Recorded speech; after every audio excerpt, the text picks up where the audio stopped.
Multi 21, c'est. Yeah, Multi 21.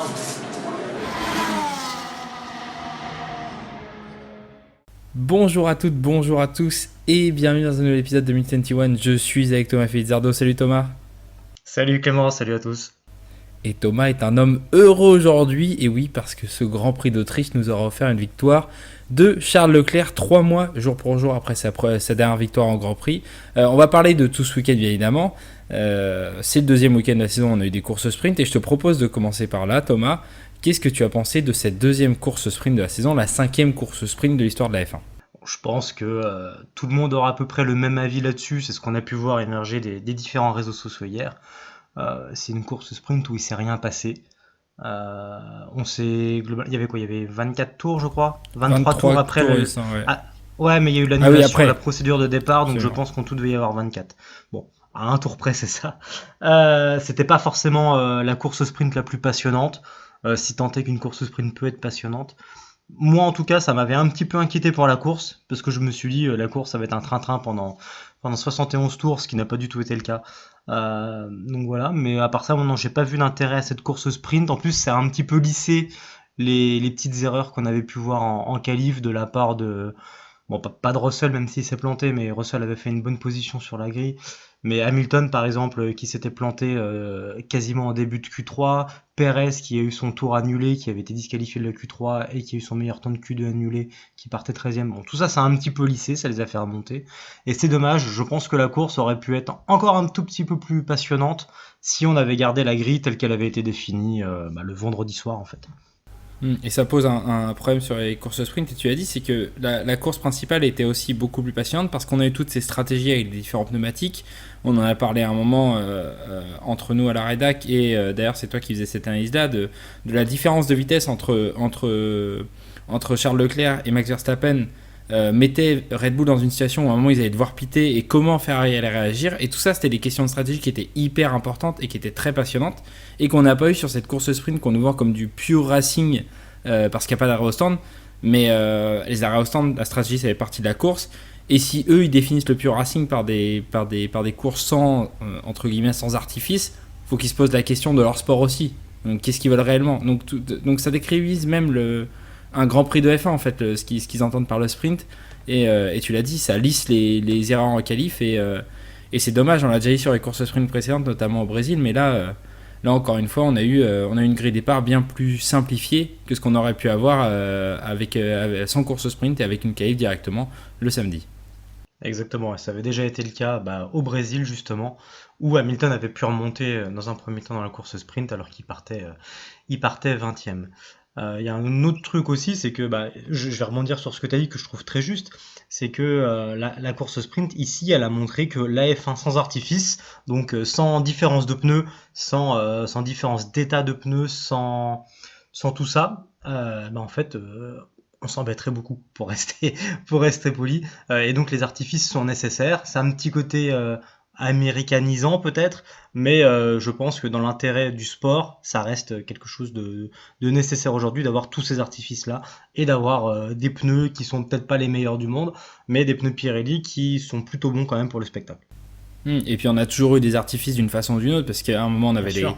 les ravitaillements en essence, même à une époque beaucoup plus lointaine où on avait peut-être des courses avec des pneus plus résistants et pas forcément d'arrêt au stand stratégique. On avait quand même dans les années 70 des différents manufacturiers pneumatiques qui étaient là, donc même ces questions de composants se jouaient. Donc on a toujours eu en fait des artifices depuis 1950, et vouloir revenir à une course où tout le monde a les mêmes voitures, qui en plus sont des voitures qui se suivent super bien et qui sans DRS ont du mal à se doubler, ce qu'on a en 2022. Dans ce format-là, ça n'a pas vraiment de sens, et encore plus qu'avec le format qu'avec les voitures de 2021, je trouve qu'en 2022, ça a encore moins de sens quand on voit les superbes courses qu'on a de faire ces sprints-là. Ouais, je suis d'accord. Et surtout, il y a un autre paramètre qui est important par rapport à ce que tu disais dans les années 50 ou 70, c'est qu'aujourd'hui, à part chez Ferrari, on a très très peu de panne mécanique. Et donc, il y a peu il y a peu d'occasions de chambouler un petit peu l'ordre et de permettre à des petites équipes, je pense à des Williams ou malheureusement à des Aston Martin cette année, de marquer des gros points, chose que tu avais il y a encore 30 ans, quoi, ou même 20 ans. Donc voilà. En tout cas, pour ma part, le sprint, c'est vraiment quelque chose qui était une bonne idée sur le papier. On en a encore parlé entre nous à la rédac juste avant, mais la toute première course sprint à Silverstone l'année dernière était plutôt bonne, puisqu'on avait des pilotes qui étaient à fond tout le temps. On a vu des pilotes faire des erreurs, je pensais à Perez par exemple, qui avait planté sa course tout seul. Mais c'était à peu près la seule qui était potable et intéressante. Et je pense que maintenant, la F1 a expérimenté, ce qui est très bien. Il faut peut-être maintenant tourner la page et passer à autre chose. Absolument, surtout que, voilà, encore une fois, on a des superbes courses. Tu parlais de Ferrari, passons sur Ascudera qui gagne sa 4e course de la saison, qui gagne son 2e Grand Prix d'affilée, et pour la 2e fois en 2 courses, l'Ascudera gagne mais transpire jusqu'au bout. Là, on a eu un abandon de Carlos Sainz sur panne mécanique, tu l'as dit, sur des pannes que j'ai pas souvenir d'avoir vu ça depuis, il me semble, Nick Heidfeld en 2011, ce genre de panne-là, avec une fumée blanche qui arrive. Peut-être qu'il y en a eu entre temps, tu vois, mais c'est le dernier qui m'a marqué, mais en tout cas, c'est des choses qu'on voyait beaucoup dans les années 90 et qu'on voit plus vraiment. Peut-être qu'il y en a des plus récentes, tu vas me dire. Je pense que. Il y en a eu des plus récentes, hein. Je crois que les pannes de Leclerc cette année, elles ont fait un petit peu de fumée. Ce qui m'a surtout étonné, c'est juste avant de s'arrêter, tout explose sous le capot moteur. On voit le capot moteur qui a deux doigts de se disloquer. Et là, effectivement, ça fait penser à Heidfeld en 2011 en Hongrie. Mais à part ça, ouais, c'est quelque chose qu'on avait rarement. Donc là, Ferrari a fait un très beau coup d'éclat. Ils auraient pu faire ça le 14 juillet, ça aurait été pas trop mal pour les Français. Mais voilà, encore une occasion manquée, c'est dommage. Il y avait un doublé qui était quasiment dans la poche, à peu de choses près. Puisque en plus, ce qui est dramatique dans tout ça, et je rigole, mais c'est pas drôle, mais c'est que Sainz est en train d'attaquer Verstappen pour la première fois depuis les derniers arrêts. Et on savait que ça allait pas tenir, quoi. On savait que ça allait faire un tour ou 2 tours maximum avec le DRS, puisqu'on a quand même 3 zones DRS qui suivent, donc c'est plutôt facile de doubler le pilote qui est devant soi, surtout quand il y a un gros écart de rythme. J'ai plus tout à fait les tours d'arrêt en tête, mais je crois qu'à ce moment, il y a eu entre 10 et 15 tours d'écart sur les pneus entre les Ferrari et Verstappen, à l'avantage des Ferrari. Donc il n'y a pas débat sur le rythme. Leclerc met une seconde au tour à Verstappen. Sainz n'est pas très loin de ce rythme-là non plus, hein. Globalement, le rythme des Ferrari était plutôt similaire.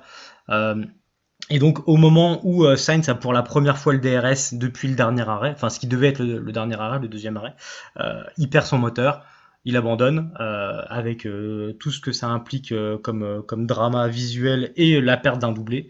Et derrière la création d'un virtual safety car pour enlever cette Ferrari meurtrie et qui brûle. Et je pense que tu voulais en parler, mais très mauvaise intervention des commissaires qui ont laissé brûler la voiture pendant très longtemps. La voiture reculait toute seule, il n'y a personne qui venait aider Sainz, qui était bloqué dans une voiture qui brûlait et qui reculait. On a amené le tracteur sur la piste, enfin bref, c'était une calamité. On se croirait revenu 10 ans en arrière, quoi. Ouais, c'est vrai, ça nous a tous un peu étonnés, mais cette voiture a mis très longtemps avant d'être éteinte. C'est vrai, on avait même vu une séquence où il y a un commissaire qui est de l'autre côté des barrières, qui est encore à 30 ou 40 mètres de la voiture, qui s'arrête pour manipuler son extincteur, pour vérifier quelque chose avant d'aller vers la voiture, alors qu'à ce moment-là, la voiture est toujours pas arrêtée, que Carlos Sainz n'est toujours pas sorti, et que la voiture commence à être en feu. Enfin, il y a peut-être d'autres choses à faire, peut-être venir mettre des cales plus vite, peut-être faire des choses plus rapidement. Bien évidemment, je conseille à tout le monde d'aller voir la réponse de Tony sur Twitter, qui est Marshall au Castellet, et qui a très bien répondu sur comment intervenir là-dessus. Mais c'est vrai qu'on a été étonné un peu de cet amateurisme là, et puis de voir un tracteur sur la zone de course. Alors on peut dire qu'on est loin de la piste, oui, mais il y a d'autres fois plus malheureuses où aussi on était loin de la piste, et puis finalement on n'était pas si loin que ça quand on se rendait compte de voitures qui sortaient. Donc c'est toujours bizarre de voir ça et de pas voir un tracteur derrière l'autre côté des murs des pneus venir juste chercher la voiture. Donc ouais, et puis autant de temps d'intervention sur une voiture en feu avec un pilote à l'intérieur, c'est pas vraiment acceptable. Et de façon générale, les commissaires de la plupart des circuits doivent réagir, parce que ça fait plusieurs fois cette saison qu'on voit des moments d'attente, et c'est pas vraiment ce qu'on veut voir en F1. Oui, surtout qu'en Autriche, c'est quand même la 9e édition depuis qu'on est revenu. On est revenu en 2014, donc c'est des choses qu'on devrait plus voir du tout. Ouais. Sur un nouveau Grand Prix, on peut tolérer qu'il faut se mettre en place, etc. Oui. Là, normalement, tout le monde est rodé, tous les processus sont rodés. Et puis, on parle d'un circuit qui est utilisé 40 week-ends par an. Donc, théoriquement, tu n'es pas censé avoir de problème là-dessus. Mais bon, ça, c'est autre chose. On reviendra à la direction de course après. Je veux qu'on reparle de Ferrari. Parce que Ferrari avait clairement le meilleur package sur les 2 dernières courses. Ferrari devait marquer 88 points, il n'en a marqué que 62. Il en manque quand même 26, soit une victoire complète avec un meilleur tour. Comment est-ce qu'on explique cette fragilité de la Scuderia alors qu'ils savent qu'ils ont le meilleur package et un duo de pilotes qui peut leur assurer un doublé sur les 2 dernières courses? Je pense qu'il y a 2 éléments qui sont distincts. Il y a le premier élément qui est ce qu'on vient de parler, la fiabilité, qui a en plus failli jouer des tours à Leclerc à la fin avec son Oui. problème d'accélérateur qui ne revenait plus complètement à zéro. Ça t'a transpiré, hein. Alors là, Je peux vous dire que les 10 derniers tours ont été interminables, hein. Pourtant, on fait le tour en quelque chose comme 1,5, 1,6, je pense. La pole devait être en 1,5, les meilleurs tours de course devaient être en 1,7, 1,8. Donc, on va dire, les 10-12 dernières minutes ont été très très longues. Et je voyais l'écart diminuer petit à petit, dixième par dixième, et j'avais très peur de ce qui allait se passer. Et donc ça, c'est le premier élément. C'est la fiabilité. Bon, alors pour Leclerc, ça s'est finalement, ça s'est bien fini, hein, mais ça aurait pu être dramatique. Ça se trouve, c'est juste en plus une vis qui a été mal serrée ou un frein filet qui a pas été mis, une bêtise absolue. Pour Sainz, c'est un peu plus inquiétant. C'est quand même de mémoire le 4e ou 5e abandon sur pas de mécanique chez Ferrari.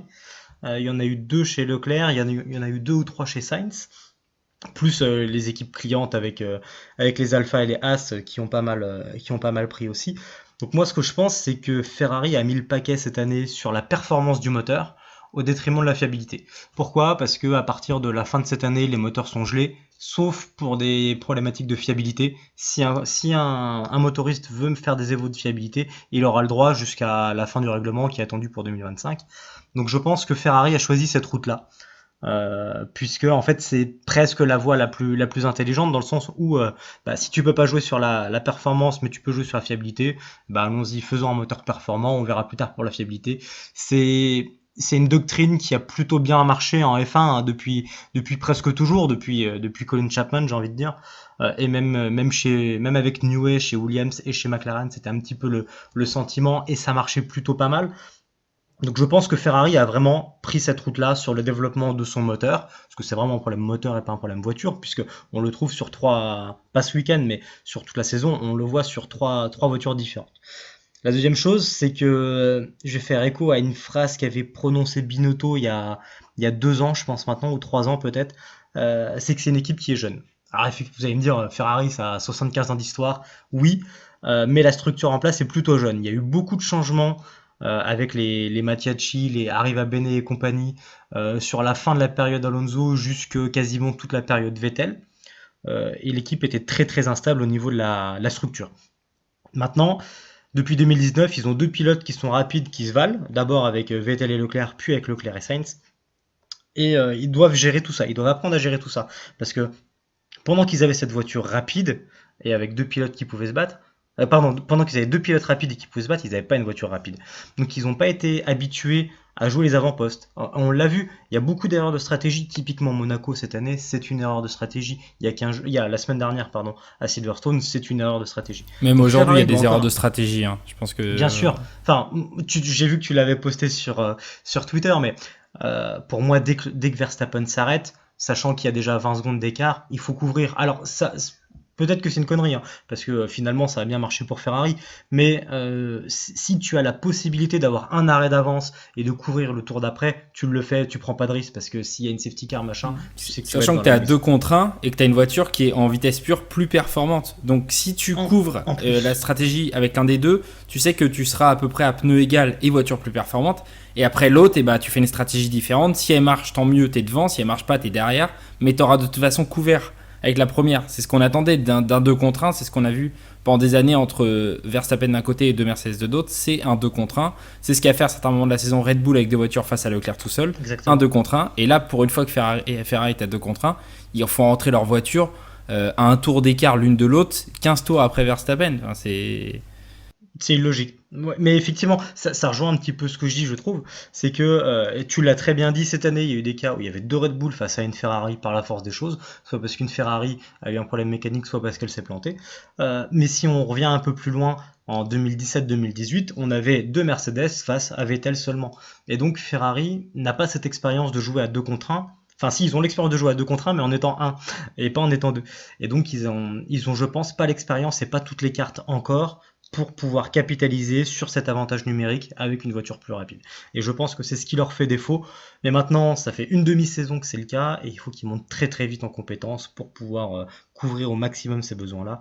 Et ouais, je trouve ça encore incompréhensible que quand tu as deux voitures qui sont supérieures et que dans tous les cas tu es à 2 contre 1, tu calques tes deux pilotes sur la stratégie, sur la même stratégie exactement au tour près, quoi. Il faut séparer, il faut pas mettre ces deux œufs dans le même panier dans les cas-là.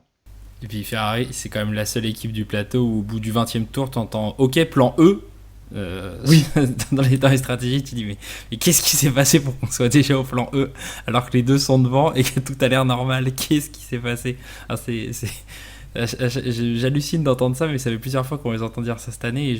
Enfin, on n'a pas, je crois qu'on avait entendu D et C, mais alors ouais. eux vraiment, on est très très loin dans les, Alors du dans les coup, différents peut-être que scénarios. là, pour le coup, le plan E était une bonne chose et ça les a surpris. C'était le plan d'aller le plus loin possible en essayant de faire un Hmm. arrêt, ce qu'ils ont essayé de faire, avant de voir qu'ils avaient largement le rythme pour s'arrêter une deuxième fois et redoubler facilement Verstappen en piste. Et je pense que c'était ça finalement le plan E, c'était d'aller le plus loin possible, ce qui était une bonne idée de le faire avec une des deux voitures. Là, je pense que tout le monde sera d'accord là-dessus. Tu le fais avec une des deux voitures, c'est une très très bonne idée. Avec deux voitures, c'est risqué. Juste avant qu'on passe au sujet suivant, j'en profite parce que j'ai oublié de le dire en début de Grand Prix, on a vu pas mal de choses passer et la F1 a relevé ça sur le comportement des fans au Grand Prix d'Autriche. C'est vrai que déjà le vendredi, ça nous a un peu étonné de voir des pilotes saluer une sortie en qualification, mais bon, après ce qui s'était passé la semaine dernière et des sifflets sur Verstappen, on s'est dit que c'était un retour des choses, même si bon, applaudir un pilote qui se crache, ça restera toujours hallucinant aux yeux de personnes comme nous qui avons vu des accidents mortels depuis 15 ans dans différentes catégories. Mais c'est surtout le comportement des fans qu'on a vu envers différentes communautés LGBT, envers les femmes qui étaient présentes en tribune, et qui sont des comportements inacceptables. Et je tiens à le dire, si vous allez sur un circuit cette saison, que ce soit au Grand Prix de France dans 15 jours ou sur un autre, et que vous voyez ce genre de comportement, agissez, faites taire ces personnes tout de suite. C'est pas tolérable que notre communauté qui s'ouvre de plus en plus et qui est une communauté de plus en plus jeune soit encore polluée par ce genre de comportement, et on ne peut pas laisser passer ça, il faut tout de suite agir. Et les fans qui ont relevé ça ce week-end en Autriche ont très bien fait, parce que c'est pas normal que des personnes qui viennent voir leur passion se retrouvent harcelées par d'autres personnes qui viennent aussi voir la même passion. C'est absolument intolérable. Donc voilà, Ouais. je voulais juste en parler en début d'émission, mais j'ai complètement oublié. Non mais tu Euh, as bien fait. Je voilà. suis complètement derrière cet avis et j'ai été scandalisé par les témoignages que j'ai pu voir. Comment c'est possible encore en 2022, surtout sur des lieux de passion, ça me dépasse complètement, quoi. Donc effectivement, je suis complètement derrière ton propos. C'est des comportements à signaler puisque c'est des choses qui sont très très graves. Et je tiens à le dire, c'est des comportements que moi j'ai pas vu dans d'autres types de sport auto pour l'instant. Et il y a que en F1 où j'entends parler de ça pour l'instant. Donc il faudra surveiller ça de très très près là-dessus, et que ça dérive pas non plus sur d'autres disciplines. On va revenir sur la direction de course du coup, puisque tu voulais parler des track limits, de ce sujet qui a été très important ce week-end, notamment ce dimanche entre la course de F2 et la course de F1, où pour la F2 on a dû attendre 15 minutes après pour avoir le résultat final. Bon, après on a eu un changement de vainqueur pour d'autres raisons, mais on a eu beaucoup de track limits en F1 aussi. Et tu voulais revenir sur ce sujet puisque tu as trouvé qu'on en avait beaucoup quand même ce week-end. Oui, à ce niveau-là, je trouve qu'il y en avait beaucoup trop pour laisser passer. Je m'explique. Et je vais inclure la F2 et la F1, les qualifs, les sprints, Fais-toi plaisir, les vas-y. courses, tout ensemble. Je vais pas faire de distinction. Parce que même si les pilotes de F2 sont jeunes et apprennent, ils sont quand même à un des top niveaux quand même. Ça reste parmi les meilleurs pilotes du monde. Ils sont, je sais pas, peut-être top 50 ou top 60, ce qui est déjà très très très très très bien. Donc voilà, il y a un vrai problème, je pense. Qu'on mette des track limits qui soient stricts, ça me va. Qu'on dise c'est la ligne blanche fait la track limit. Bon, très bien, ça me pose pas de souci. Ce qui me pose souci, c'est de voir que en F2, tu as la moitié du plateau qui est pénalisé. En F1, tu as un peu moins de pénalité, mais tu as la moitié du plateau qui a pris des drapeaux noirs et blancs pour la même chose. On a vu en qualif en F1 que bah, c'était pas si simple quand même, puisque Perez, il a fallu attendre plus d'une heure après la Q2 pour que son temps de Q2 soit annulé, et donc ça lui a permis d'aller en Q3 et de prendre une place potentielle d'un autre pilote en Q3. Donc là, pour moi, il y a un vrai problème. Encore une fois, que les limites de piste soient sévères, ça me va très bien. Par contre, si on peut de façon répétée aller au-delà de ces limites de piste et que tout le monde puisse le faire de façon répétée au point que certaines ne comprennent pas, alors il y a un petit peu de mauvaise foi dans le lot, mais on a beaucoup entendu Hamilton dire c'est du BS et je suis pas allé au-delà de la limite, surtout qu'en plus maintenant avec le petit carénage au-dessus de la roue, ils voient quasiment plus où ils sont sur la position de la roue, donc c'est d'autant plus compliqué. Pour moi, il y a un vrai problème. Il faut remettre du gravier, il faut remettre de l'herbe, je sais pas. Il faut remettre quelque chose qui empêche les pilotes d'y aller, parce que quand on voit 20 fois le message warning track limits, drapeau noir et blanc pour track limits, machin, sur plein de pilotes, sur la moitié des pilotes du plateau, encore plus que ça en F2, moi ça me pose problème, c'est-à-dire qu'il y a un vrai problème, et le problème, il n'est pas côté pilote pour moi, il est du côté de la définition des limites de piste et de la façon dont on les fait respecter. Et on l'a vu encore une fois avec les qualifs. Perez est allé large à 2 virages. Il a fallu 1 heure pour qu'on dise bon bah non en fait c'était illégal. Schumacher a fait pareil au virage 8. Apparemment c'est passé parce que son résultat tient toujours. Donc moi ça me pose problème. Ouais, je comprends. Moi, j'ai été un peu moins choqué que ça, parce que je suis un peu pour taper fort sur un week-end pour faire comprendre aux pilotes. Après, j'attends sur le long terme une homogénéité. Comme tu l'as dit, il faut que tout dépassement de la piste soit sanctionné de la même façon et qu'on n'ait pas des variables, que ça ne soit pas sanctionné au bout d'un certain temps, parce que tu as dit dans le cas de Perez, c'était quand même un imbroglio pas possible. Et Ouais, je pense que pour Perez, il aurait fallu reculer la qualif de 5 ou 10 minutes. J'aurais ouais, préféré ouais. prendre 5 ou 10 minutes de retard pour la Q3 et qu'il y ait un autre pilote, donc en l'occurrence ça aurait été Gasly, qui aurait eu l'opportunité de faire un temps en Q3. Non mais je suis tout à fait d'accord avec ça. Donc ouais, moi j'attends juste de la consistance de la part de la FIA. Je veux voir ce qui se passe sur les prochaines courses. Le problème c'est que comme on a des directeurs de course qui changent à chaque course, parfois c'est un peu compliqué d'avoir une continuité.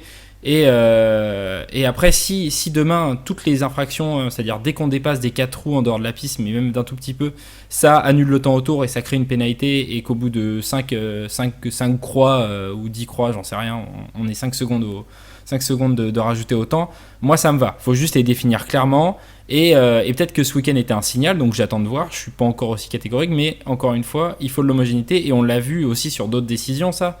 Quand tu regardes l'accrochage entre Russell et Perez qui coûte 5 secondes, alors que c'est un fait de course pour la plupart des gens. Je pense que pour toi aussi c'est un fait de course, Ouais. ce... Surtout sur le premier tour, et les deux se laissent de la place. Russell la perd un petit peu, Perez aurait pu être un petit peu plus à gauche. C'est fait de Non mais course à voilà. 100% quoi.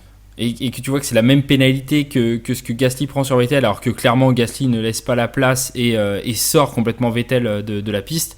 Ouais. Voilà, encore une fois, il y a un manque d'homogénéité. Et pourquoi je parle de ça? Parce que sur ce premier accrochage, à la base, Russell est devant Sainz après le premier virage, mais Sainz, en passant par l'extérieur de la piste, arrive à garder de la motricité et le doubler au virage suivant, alors que clairement, s'il avait été sanctionné pour une sortie, pour un dépassement des limites de la piste, il aurait dû rester derrière pendant un plus long moment. Donc c'est quelque chose que je comprends pas trop, parce qu'encore une fois, on a vu des track limites très très dures à certains moments, et celle-là qui était sur le premier tour. Alors est-ce que c'est le fait que ce soit le premier virage qui fasse ça? Mais ça a quand même grandement profité à un pilote qui, pour le coup, sorti à au moins 2 mètres de la piste sur ce premier tour. Donc c'est pareil, ça rentre dans ce cadre-là. Comment est-ce qu'après tu veux exiger d'un autre pilote qui prenne 5 secondes si tu as créé un contre-exemple avant? C'est toujours ça le souci. Et c'est là-dessus Exactement. où j'attends des réponses. Mais on va voir Non, je au suis Grand Prix de d'accord. France. Ouais. C'est là où on Lucas aura Sainz méritait facilement 5 secondes sans problème, surtout que là en plus il y a un boudin et il va bien au-delà du boudin, donc voilà.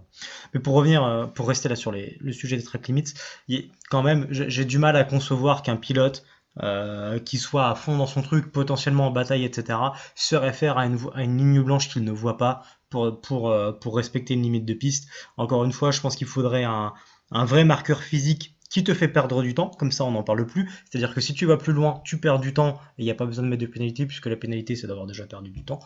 Donc c'est pour ça que l'herbe ou le gravier me semble bien, et je ne veux surtout pas que ça soit le retour des saucisses, des boudins, de tout ce que vous voulez, après le crash qu'on a vu aujourd'hui en WEC à Monza sur l'Aston Martin du TF Sport, qui était vraiment effroyable. Je pense que le sujet des boudins doit être complètement écarté et ça doit être banni des circuits. Après l'accident de la semaine dernière en F2 où sans halo on avait un pilote décapité et qui était, enfin encore une fois on le répète, mais le premier accident de ce genre c'est à Spa en 2014 en GP3. Ça fait 8 ans qu'on sait que ces vibreurs-là sont dangereux pour tout type de voiture, pas seulement pour les monoplaces, mais pour tout type de voiture. On l'a encore vu 2 fois en 2 semaines, tu fais très bien de le dire, ce qu'on a vu en WEC aujourd'hui avec cette voiture. Enfin, c'est quand même une voiture d'une tonne 3 quasiment, qui s'envole et qui se fait détruire sa portière sur un vibreur comme ça. J'ai jamais vu ça. C'est très très dangereux. Et dans une zone face au public, heureusement qu'il arrive de travers et qu'il passe sur l'autre côté de la piste, mais ça aurait pu être bien plus dramatique. Donc oui, ça aussi c'est un sujet sur lequel il faut intervenir très très rapidement et pas laisser passer parce qu'on ne pourra pas dire qu'on ne sait pas si jamais il y a un accident beaucoup plus grave. C'est ça. 2 mètres d'herbe, 2 mètres de gravier, et après ce que vous voulez. Moi ça me va. On va parler d'une autre écurie motorisée par Ferrari, débrief très Ferrari, mais en même temps il le fallait. C'est As, As pour lesquels on a eu très peur, on va pas se mentir, quand on est arrivé sur les rounds 6, 7, 8 de la saison, on s'est dit ça y est, leur développement très avancé de début de saison se tasse un peu par rapport aux autres voitures, ils vont désormais avoir du mal à suivre le rythme, ils vont rentrer dans le rang. Et bien depuis 2 Grands Prix, que nenni. Et encore une fois, 2 voitures dans les points aujourd'hui avec Magnussen et surtout Mick Schumacher qui termine 6ème. Très beau Grand Prix de Mick et une écurie As qui finalement résiste et qui reste dans le midfield alors qu'on pensait qu'elle allait glisser vers le fond du paddock. Ouais, je suis d'accord avec toi, je l'ai pensé finito il y a encore un mois ou deux, même 15 jours, et finalement ça se passe très très bien pour eux. Ils ont fait plutôt une belle course à Silverstone, et encore là une très belle course.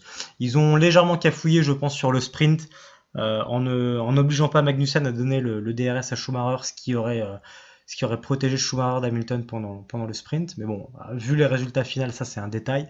Je suis très très content pour les deux, hein, la belle 8ème place de Magnussen et surtout la belle 6ème place de Schumacher qui a mis ses premiers points la semaine dernière et qui là maintenant fait 6ème et marque 8 points d'un coup.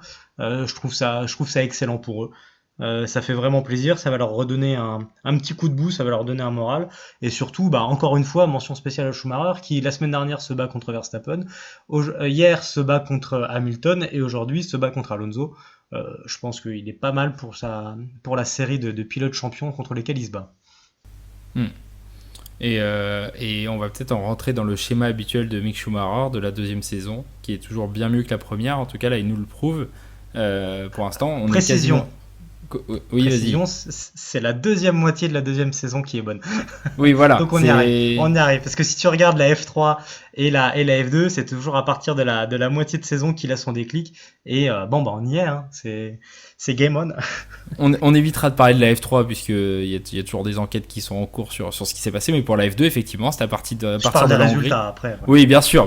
Parlons des résultats. Mais et là, on est encore avant la Hongrie, donc ça peut inaugurer que du bon ça peut augurer que du bon pour la suite de la saison. Et franchement, si on a un midfield, quand tu vois les batailles qu'on a eues sur les 2 dernières courses, là on a encore une bataille à 5, la dernière fois on avait une bataille à 4 pour le podium. Alors Mercedes va sans doute remonter un peu au-dessus, mais McLaren arrive à bien revenir, Alpine, As, Alfa Romeo, ça commence AlphaTauri aussi par moment, ça commence à être sympa cette bataille pour le midfield, et avec des voitures qui peuvent se suivre, et des pilotes aussi incisifs chez As que Schumacher et Magnussen. On est 100% pour. Nous, on demande que ça. Ah, effectivement, c'était vraiment splendide à voir. Ça a duré un tour ou deux. Il y avait de mémoire une McLaren, les 2 As, une Alpine et une Alfa Romeo, je crois. C'est ça. C'était vraiment superbe. Donc il y avait 4 voitures différentes. Enfin, il y avait 5 pilotes et 4 voitures différentes. Ça faisait vraiment plaisir à voir. On a vu des batailles stratosphériques à Silverstone. Je pense que la réglementation 2022 est en train de montrer que c'était la bonne chose à faire. Oui. C'est pas parfait, il faut aller encore peut-être un petit peu plus loin, mais en tout cas ça prend le bon chemin et c'est à des années-lumière de ce qu'on a pu voir avant. Donc c'est vraiment encourageant. Ce qui me fait peur, c'est quelques équipes comme Aston Martin qui a complètement décroché. AlphaTauri, je suis pas tout à fait d'accord avec toi, je trouve qu'ils commencent à décrocher, que ça se passe de plus en plus mal et que les pilotes font de plus en plus d'erreurs. Que ce soit Tsunoda comme Gasly, quasiment tous les week-ends ils ont un truc à se reprocher et ils mettent en l'air de beaux résultats. Donc, Moi, je vois ces plus deux des erreurs équipes-là des me font- pilotes que de la voiture en soi qui, pour moi, reste dans le package midfield chez AlphaTauri. Mais je te rejoins, effectivement. C'est pas aussi Ouais, beau je que. dirais, je dirais que pour Gasly, il fait des erreurs parce que la voiture ne lui convient pas. Je pense que vu ses saisons 2020-2021, je pars du principe que la voiture ne lui convient pas cette année et que c'est pour ça qu'il doit surconduire et il fait des erreurs.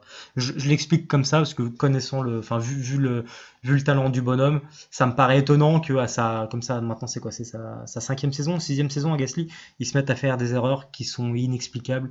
J'ai envie de croire que c'est à cause de la voiture. Hmm. Pas grand chose à ajouter, si ce n'est sur ces réglementations. Effectivement, c'est le bon pli à suivre. Des voitures un tout petit peu plus petites et un tout petit peu plus légères, mais avec la même philosophie. Et là, on se rapproche de la perfection. On ne demande rien d'autre. Franchement, si on a les formats des F1 de 2004 avec ces Tout à fait. voitures-là, je suis 100% pour. Tout à Est-ce que fait. tu as un petit point positif ou négatif à rajouter sur ce week-end de Grand Prix par rapport à tout ce qu'on a dit avant qu'on se quitte? Non, pas spécialement. Si, point négatif quand même pour Alpine qui a foutu en l'air un beau résultat encore. Il pouvait faire 5 et peut-être 6, 7 ou 8, je sais pas trop. Mais lors du dernier arrêt d'Alonso, ils l'ont laissé repartir avec la roue avant gauche qui était mal fixée, donc arrêt sous virtual safety car. Et il a dû s'arrêter 2 fois en 2 tours pour corriger ça.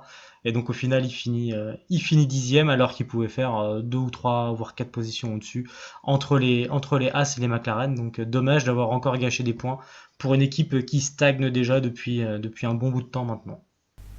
Et alors que le dernier Grand Prix en Grande-Bretagne montrait quelques signes encourageants pour Fernando Alonso, on vient encore ruiner un double résultat dans les points. Effectivement, c'est Sans un parler peu. du problème qui l'empêche de partir pendant le sprint.